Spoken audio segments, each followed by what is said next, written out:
بسم الله الرحمن الرحيم.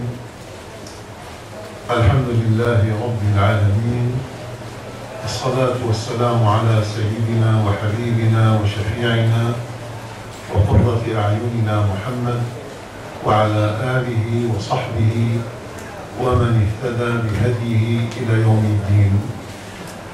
اللهم ألهمنا السداد والرشاد في الأقوال والأعمال والنوايا، وارزقنا حسن الظن بك وحسن التوكل عليك، أنت أرحم الراحمين وأكرم الأكرمين. لابد أيها الإخوة ونحن نتكلم إلى المعلمين والمشرحين في هذا المعهد العامر، إلا أن يكون هناك شيء من النصيحة وشيء من التوصية، لأن المؤمنين بعضهم لبعض نصحة متوادون.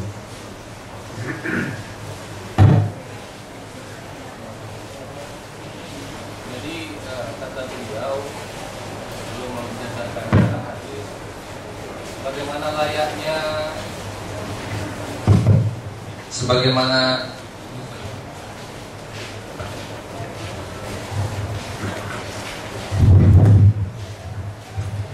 sebagaimana selayaknya ada di majelis ilmu, di tempat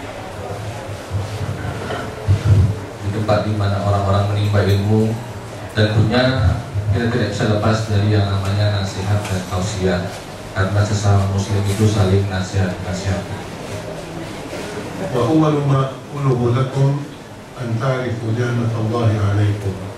Ini semua untuk mengingatkan kita atas nikmat Allah kepada kita semua. Faqad a'taakum Allah 'azza wa jalla syi'ar wa wasf al-khairiyyah.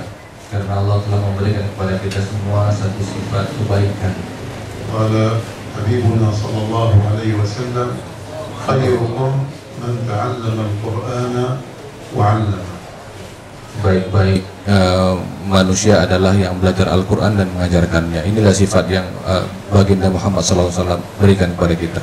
Wa innal malaikata fis sama' wal huta fil ma' hatta an-namlata fi hijriha la yusalluna ala muallimin nasil khair. Jadi bahkan para malaikat-malaikat, ikan-ikan di laut, dan juga semut-semut di dalam rongga-rongga rumah mereka sana, mereka berselawat, memberikan ucapan rahmat untuk orang yang mengajarkan ilmu. Lakin i'lamu anna at-ta'lim amana wa amana kabira. Dan harus kita ingat bersama bahwasanya pengajaran itu merupakan amanah, dan amanah yang harus benar-benar dijaga. At-ta'lim mihna tahtaj ila khibrat wa ila qudurat mutamayyizah. Ya. Mengajar pengajaran ini, ta'lim wa ta'alum, itu memerlukan spesifikasi khusus ya kepada tiap orang yang ingin mengajar. Dia harus juga mempunyai kemampuan yang khusus pula. Huwa laysa mujarrad naql ma'lumat. Ia bukan hanya sekedar memberikan materi, memindahkan materi, bukan. Nahfazuha thumma nuqaddimuha lit-tullab. Kita hafal lalu kita sampaikan kepada pelajar, bukan itu. At-ta'lim yani mukhatabat al-'aql wal-qalb ma'an. Ta'lim itu artinya mengajarkan manusia untuk hati dan nalar juga sekalian. Wat-ta'lim yani an taj'ala fi hadha at-talib namuzajan misaliyan najihan. Jadi ta'lim itu juga bermaksud agar ketika kita sampaikan kepada para pelajar, pelajar itu bisa menerapkan. Idza kana al-muallimu najihan kana at-tullabu najihin. Apabila seorang guru itu berhasil, maka sudah seharusnya itu pelajarnya juga berhasil. Wa idza kana al-muallimu fashilan kana al-muta'allimu fashilan aidan. Ya, kalau gurunya rusak, apalagi dengan muridnya. Wa kam min tullabin fashilu li'anna allazi qama ala ta'limihim insan fashil. Ya, berapa banyak para pelajar yang gagal gara-gara gurunya yang memang sudah rusak. La ya'rifu fann at-ta'lim, tidak tahu seni dalam mengajar, wala fann naql al-ma'lumah, dan seni dalam menyampaikan materi, wala fan tabsit al-ma'lumah, dan juga seni untuk meringkaskan satu materi. ولا فن تنهيج المعلومة. Ya, seni untuk merumuskan satu materi. اتركونا نشتغل قليلا. Nah, اهدأوا شوي قليلا. nanti dulu. لا يكون المعلم معلما Tidak seorang pengajar itu orang yang alim إلا إذا أتقن ذلك كله. ya, kecuali apabila ia telah mungkin ya, menguasai semuanya. لو كان الطلاب يحسنون العلم من الكتب Kalau ada pelajar yang belajar dari kitab, لصاروا علماء دون الحاجة إلى المعلم. maka tentu saja dunia ini tidak perlu ulama untuk mengajar. لكن المعلم هو الذي يشرح. Akan tetapi ulama lah ya, pengajarlah yang akan mengajarkan ilmu tersebut. وهو الذي يوسع المدارك. Dan ia adalah orang yang memperluas pemahaman. وهو الذي يبسط المعلومة. Dia juga yang akan meringkaskan maklumat. ويرتبها في عقل المتعلم. Kemudian ia juga yang menyusun agar maklumat itu sampai di ويعلمه بفن التواصل. ya. Jadi ini adalah mengajarkan seni dalam menyampaikan materi وخبرات التعليم. dan pengalaman dalam mengajar. لذلك التعليم مهمة مقدسة. Oleh karena itu mengajar itu merupakan satu pekerjaan yang sangat suci. التعليم مهنة الأنبياء Mengajar itu adalah pekerjaannya para nabi ومهنة الرسل. dan juga pekerjaannya para rasul. لذلك شوقي كان يقول أو حافظ إبراهيم كان يقول قم للمعلم وفه التبجيل كاد المعلم أن يكون رسولا. Jadi salah satu syair mengatakan bahwasanya seorang muallim itu sudah hampir seperti seorang nabi sebenarnya. وعلى المعلم أن يطور نفسه دائما. Ya, seorang pengajar ataupun guru itu harus mengupdate kemampuannya terus menerus. وهناك كليات متخصصة في تأسيس مفهوم التعليم اسمها كليات التربية. Sehingga di perkuliahan juga ada satu cabang atau jurusan kuliah yaitu jurusan tarbiyah. أحببت أن أقول لكم أنكم تحملون أمانة عظيمة. Saya ingin katakan kepada kita semua bahwa kita sedang mengemban amanah. وإن الله سائلكم عن هذه الأمانة. Dan Allah akan mempertanyakan akan amanah ini. كما قال النبي صلى الله عليه وسلم Bagaimana dikatakan oleh Nabi Muhammad sallallahu alaihi wasallam, إن الله سائل كل امرئ عما استرعاه. ya, setiap orang akan ditanya ya, terhadap apa yang ia didik. حفظ أم ضيع. Apakah ia berhasil ataupun tidak. عندما نؤتمن على مال Apabila ia hanya bergantung kepada uang, ينبغي أن نحافظ عليه. maka kita akan menjaga padanya. فكيف عندما نؤتمن على أطفالنا وشبابنا وأولادنا ومستقبل أمتنا. Kalaulah uang saja kita jaga dengan baik, apalagi ada orang menitipkan sama kita anak-anak mereka. إن أحسنتم تربية وتعليم هؤلاء سيصبحون أمة ناجحة. Ya, kalau kalian berhasil untuk mendidik anak-anak kita itu, maka umat akan berhasil pula. وسينفعون بلدهم وأهلهم ووطنهم وينفعون الأمة جميعا. Mereka akan bermanfaat untuk masyarakat, untuk pemerintahan, segala aspek kehidupan masyarakat sosial yang ada. وأذكركم بثلاث نقاط مهمة جدا. Dan saya ingin mengingatkan kalian pada 3 hal yang sangat penting sekali. يعلم بأن المعلم يعلم بقدوته أكثر مما يعلم بلسانه. Ya, seorang pengajar itu lebih banyak mengajar melalui dirinya daripada melalui lisannya. فاحذر أن يرى الطلاب منك خلاف ما تقول. Jadi hati-hati, jangan sampai para pelajar itu melihat ya, apa yang kita sampaikan berbalik dengan apa yang kita katakan. Jangan sampai beda-beda. لأنهم لن ينتفعوا منك بعد ذلك أبدا. Karena mereka kemudian kalau sudah melihat kita melakukan larangan yang kita larang misalnya, maka mereka tidak akan mau lagi mengikuti apa yang kita katakan. النبي صلى الله عليه وسلم كان قدوة للمسلمين. Nabi Muhammad SAW itu panutan dari setiap orang-orang Muslim.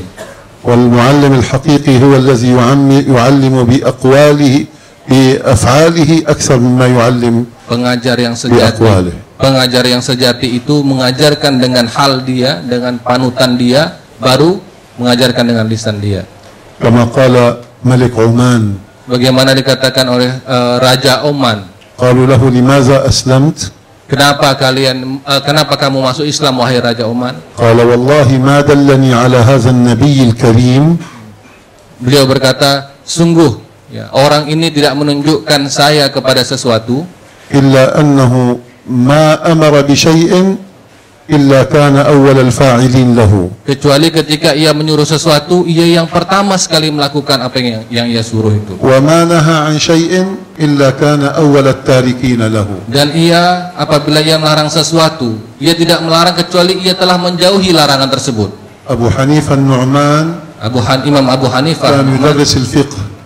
satu ketika mengajar fikih, وصل إلى باب العتق sampai kepada bab al-itq, فأوقف المجلس.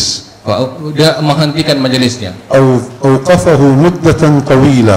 Ya, beliau menghentikan pengajiannya itu tiba-tiba aja. Dulu ada pengajian dihentikan tiba-tiba. ثم رجع إلى مجلسه. Kemudian ia balik lagi ke majelisnya. قالوا ما الذي غيبك عنا؟ Lalu para jamaah tanya, kenapa? Apa yang membuat Tuan itu menghilang dari majelis kami?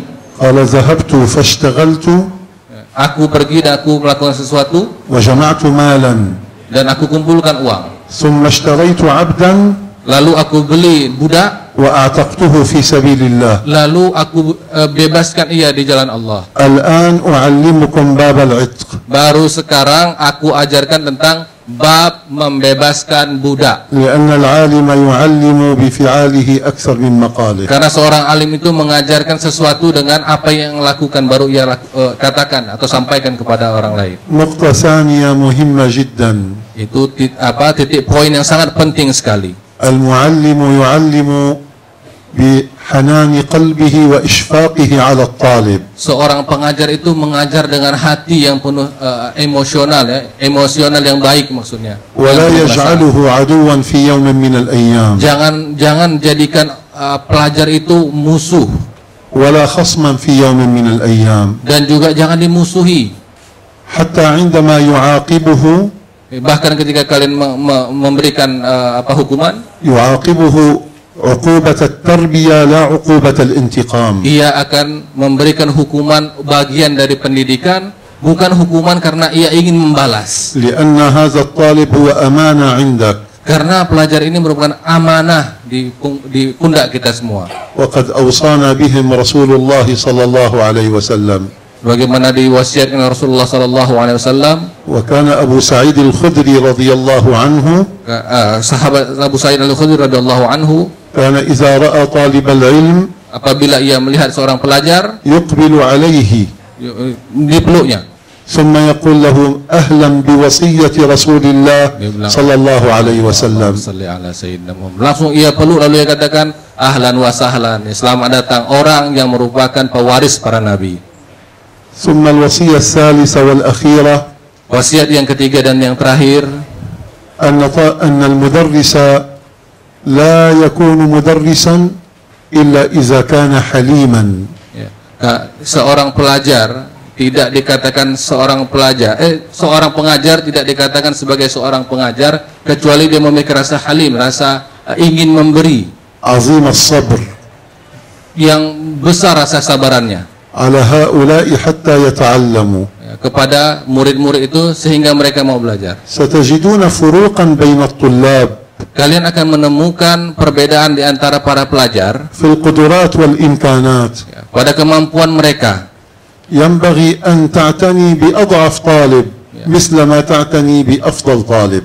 Kalian harus mengajarkan orang yang anak murid yang lemah itu sebagaimana kalian juga mengajar anak yang pintar. وفي الحديث Di dalam hadis disebutkan, سيروا بسير أضعافكم. berjalanlah di jalan yang orang-orang yang lemah. فكان لو كان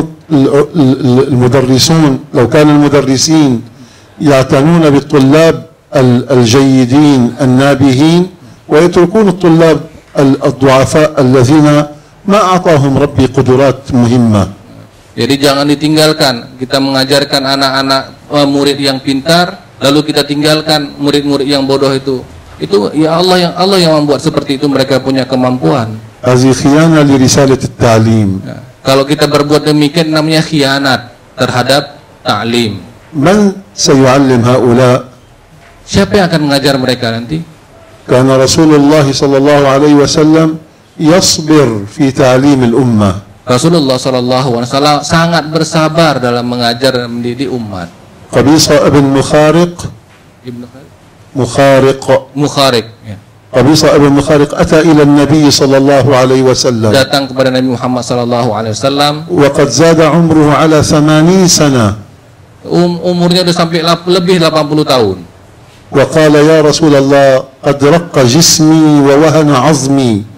Ya Rasulullah, saya udah tua, dah mulai badanku udah nggak kuat lagi. فعلمني جئت أتعلم فعلمني. Aku datang kepadamu, tolong ajari aku, katanya. وتمهل وأوجز. Ya, dengan pelan-pelan dan dengan sesingkat mungkin. فقال له النبي صلى الله عليه وسلم Maka Nabi Muhammad SAW bersabda, يا قبيصة ya wahai Qabisah, ما مررت بحجر ولا شجر ولا مدر إلا استغفر لك. janganlah kamu melewati satu tempat, satu pohon dan apapun itu kecuali beristighfar. وكان يردد العبارة 3 مرات حتى يفهمها الجميع. Kemudian Rasulullah mengulang hal ini sampai 3 kali sampai paham.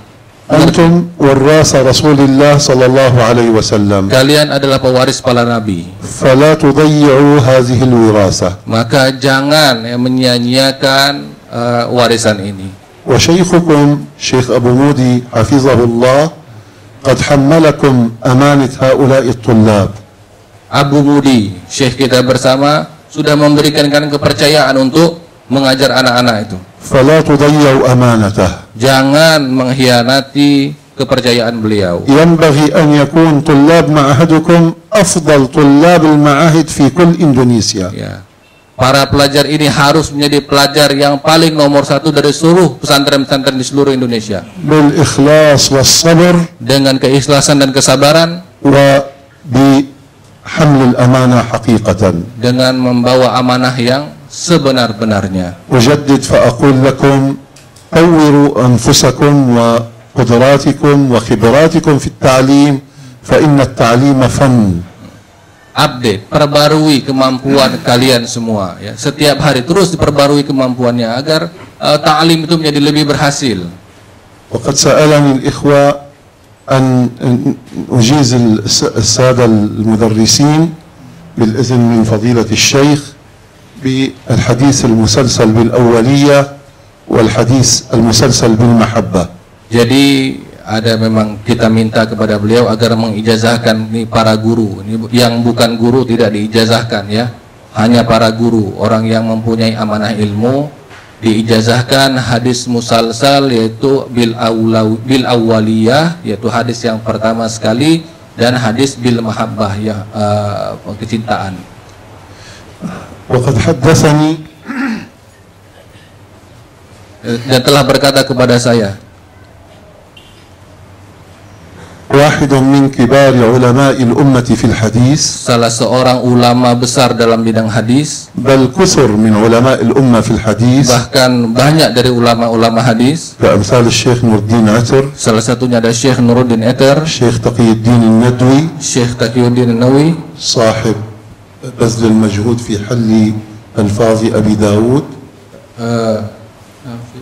كتاب في سنن أبي داود، kitab dalam Sunan Abi Dawud. Suaranya nggak usah keluar, di dalam aja. Ini bukan untuk santri, ini untuk para ustaz, ya, untuk para pengajar. Jadi nggak usah keluar suaranya, di dalam aja, ya. وغيره من علماء الشام Dan juga ulama-ulama lain di Syam بالحديث المسلسل بالأولية. dengan hadis musalsal bil awwaliyah. فكان أول ما سمعت منهم Maka sungguhnya maksudnya itu kenapa dinamakan dengan musalsal awwaliyah, karena hadis yang pertama beliau dengarkan dari gurunya, حديث النبي المصطفى صلى الله عليه وسلم yaitu hadis Nabi Muhammad sallallahu alaihi wasallam الذي يقول فيه di mana beliau mengatakan Ar-Rahimuna yarhamuhumur Rahman. Ar-Rahimuna yarhamuhumur Rahman. Irhamu man fil ard. Irhamu man fil ard. Yarhamkum man fis sama. Yarhamukum man fis sama. Wa ana ujizukum bihadzal hadis wa huwa awwal hadisin sami'tumuhu minni. Dan saya ijazahkan hadis ini sebagai hadis pertama yang saya ijazahkan. Walamma ajazani bihi syuyukh qalu hadza qultu hadza awwal hadisin sami'tuhu minhum. Ya. Yang mana hadis ini beliau dapatkan dari gurunya, dan gurunya tersebut mengatakan bahwa hadis ini adalah hadis pertama yang saya ijazahkan kepada kamu. Qalu wa hadza awwal hadisin sami'nahu min syuyukhina. Ini adalah hadis yang pertama sekali disampaikan dari guru-guru kami. Wa sa'ursilu lakum as-sanad al-mawsul bil musalsal bil awwaliyya ilaykum hatta ta'rifu as-sanad alladhi arwi lakum bihi anhu insyaallah. Saya akan sampaikan sanad-sanadnya sehingga kalian tahu dari siapa saja sanad-sanad ini.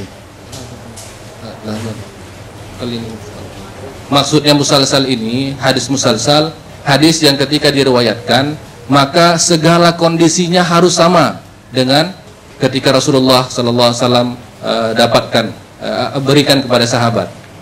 Maksud beliau, seorang sahabat mendengarkan hadis pertama dari Rasulullah, lalu tabi'in datang kepada sahabat tersebut. Sahabat tersebut meriwayatkan hadis yang pertama sekali beliau riwayatkan kepada tabi'in tersebut. Jadi memang hadis pertama, lalu hadis pertama, tabi'in kepada tabi'in. Ya. Dari tabi'in ke tabi'in memang hadis pertama juga yang disampaikan, diriwayatkan, bukan hadis kedua dan ketiga. Maka dinamakan bil awwaliyah, hadis pertama yang didapatkan. Kita diijazahkan pertama sekali hadis ini dari beliau, artinya memang kita pertama sekali mendapat ijazah sanad dari beliau. Ketika nanti kita sampaikan kepada salah seorang murid kita yang akan menjadi guru juga, inilah hadis pertama yang kita ijazahkan, maka bersambung, namanya musalsal. Kalau bukan hadis pertama, maka putuslah musalsal itu. Itu maksud beliau. Kondisinya harus sama semua. Kalau pertama semua. Nah, المفروض أن المدرسين يعرفون حديث المسلسل. نعم لأذكرهم يعني. يعرفونه. نعم يعرفونه. لذلك لم نذكر ولم نعلم.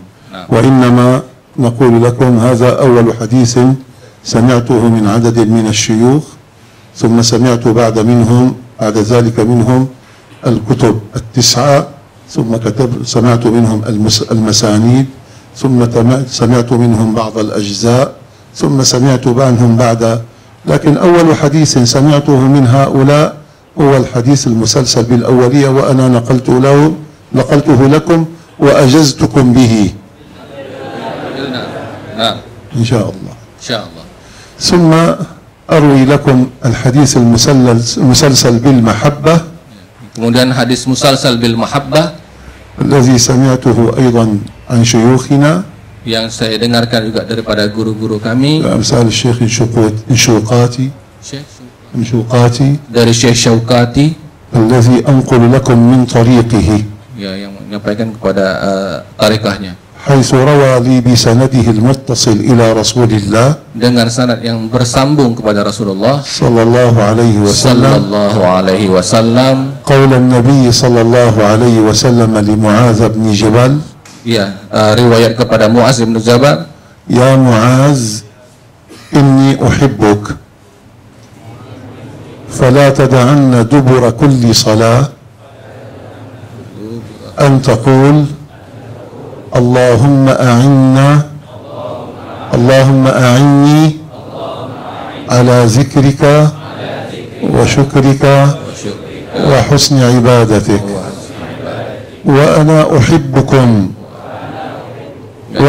أحبكم فلا تدعن دبر كل صلاة أن تقولوا اللهم أعني على ذكرك وشكرك وحسن عبادتك وقد أجزتكم بهذا الحديث.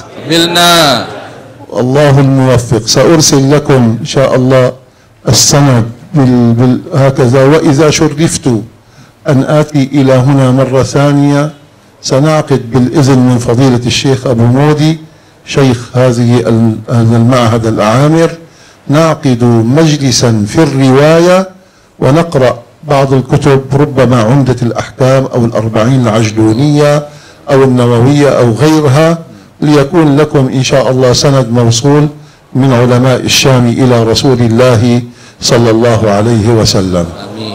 سنكتفي هذا من باب الوصال بهذين الحديثين، وسأرسل لكم مع أخي سوريانلي هذين من طريق أخونا الشيخ البلقيني، فيكون إن شاء الله بين أيديكم، وهذا هو سندنا. ثم إن شاء الله أيضا يعني أجيزكم بما أجازني به شيخي سماحة الشيخ المربي الشيخ رجب ديب من يعني ضرورة الحفاظ على القلب بكثرة الذكر والمراقبة للقلب في الليل والنهار، وهو سر عظيم لا يعرفه إلا الذي يتقنه. فأنا أيضا أجيزكم بهذا على أن تكون ملاحظتكم لقلوبكم سر نفعكم لطلابكم. أجزتكم بهذا، توكلنا على الله. ونحن نشرف فضيلة الشيخ أن نقدم لك كتاب تفسير لشيخنا، سأرسله لك بنسختين إن شاء الله عز وجل في جزئين، وسيكون بين يديك إن شاء الله عز وجل في أقرب فرصة. أنتم ترسلون له للشيخ إن شاء الله، توصلون له إن شاء الله في وسيلة يعني في وسيلة بإذن الله تبارك وتعالى. اللهم وفقنا توفيق الصالحين، واجعلنا عندك من المقبولين، وأكرمنا بما أكرمت به عبادك المقربين. اللهم انفعنا بما علمتنا، وعلمنا ما ينفعنا، واجعلنا عندك من أهل قربك ومودتك يا رب العالمين. اللهم ارزقنا الإخلاص لوجهك الكريم في الأقوال والأعمال والنوايا، وارزقنا حسن الظن بك وحسن التوكل عليك. اللهم واجعلنا ورثة حقيقيين لنبيك صلى الله عليه وسلم، واجمعنا جميعا يوم العرض عليك على حوض الحبيب المصطفى صلى الله عليه وسلم غير خزايا ولا نادمين ولا مغيرين ولا مبدلين. ولا تجعل هذا اللقاء آخر العهد بنا من الدنيا يا رب العالمين، وفرج عن الشام وأهله فرجا قريبا عاجلا، أنت أرحم الراحمين وأكرم الأكرمين. اللهم وبارك بأندونيسيا حكومة وشعبا وأهلا وطلابا ومعلمين، وصلى الله على سيدنا محمد وعلى آله وصحبه، والحمد لله رب العالمين، وعلى نية القبول. الفاتح.